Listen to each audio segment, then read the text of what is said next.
Hai teman-teman, perkenalkan saya Rohani Panjaitan dari Institut Teknologi dan Bisnis Indonesia, program studi D3 Akuntansi.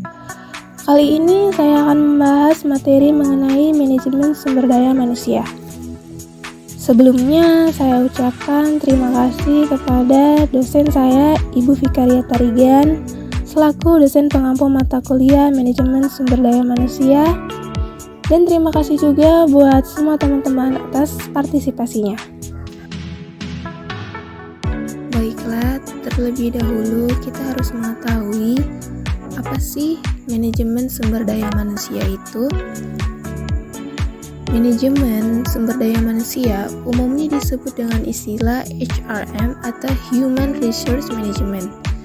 Manajemen SDM adalah bidang dalam manajemen yang bertanggung jawab untuk merencanakan, mengorganisasi, mengarahkan, dan mengendalikan kegiatan terkait sumber daya manusia di suatu organisasi.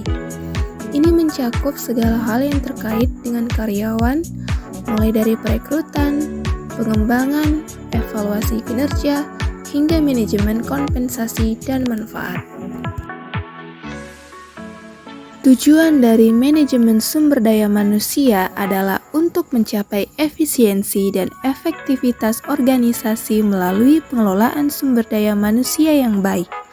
Hal ini mencakup tujuan seperti meningkatkan kinerja karyawan, memastikan kepuasan karyawan terhadap manajemen, mempromosikan nilai-nilai tempat kerja, serta menciptakan lingkungan kerja yang sehat dan produktif. Manajemen sumber daya manusia memiliki manfaat yang signifikan bagi organisasi. Dengan pengelolaan yang baik, organisasi dapat mengoptimalkan potensi karyawan mereka, meningkatkan produktivitas dan kualitas kerja, mengurangi tingkat turnover, dan menciptakan budaya kerja yang positif. Manajemen sumber daya manusia yang efektif juga dapat membantu organisasi dalam menghadapi perubahan pasar dan mengimplementasikan strategi bisnis dengan lebih baik.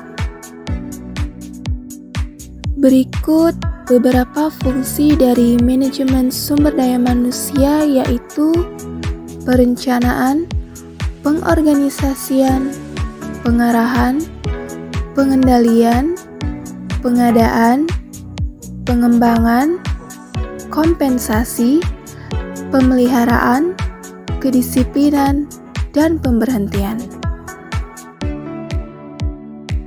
Kalau menurut teman-teman, siapa sih yang bertugas menjalankan manajemen sumber daya manusia?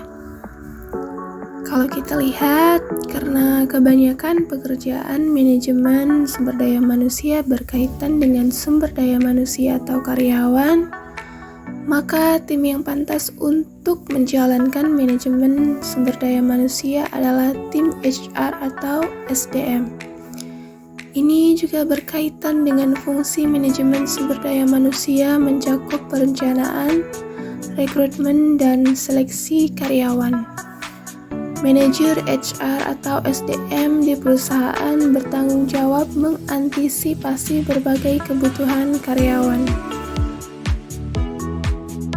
Baiklah teman-teman, mungkin ini saja dulu yang bisa saya sampaikan mengenai manajemen sumber daya manusia. Kesimpulan yang dapat kita ambil adalah bahwa manajemen sumber daya manusia berperan penting baik dalam organisasi pemerintahan, industri, pendidikan, dan lain sebagainya. Itulah mengapa penting bagi kita untuk terus mengasah kualitas diri agar menjadi SDM yang unggul untuk Indonesia maju. Sekian hasil pemaparan materi dari saya mengenai manajemen sumber daya manusia. Semoga apa yang saya sampaikan ini dapat bermanfaat untuk kita semua. Saya memohon maaf apabila masih banyak kesalahan dalam materi maupun pemaparan materi yang saya sampaikan. Terima kasih atas perhatiannya dan sampai bertemu lagi.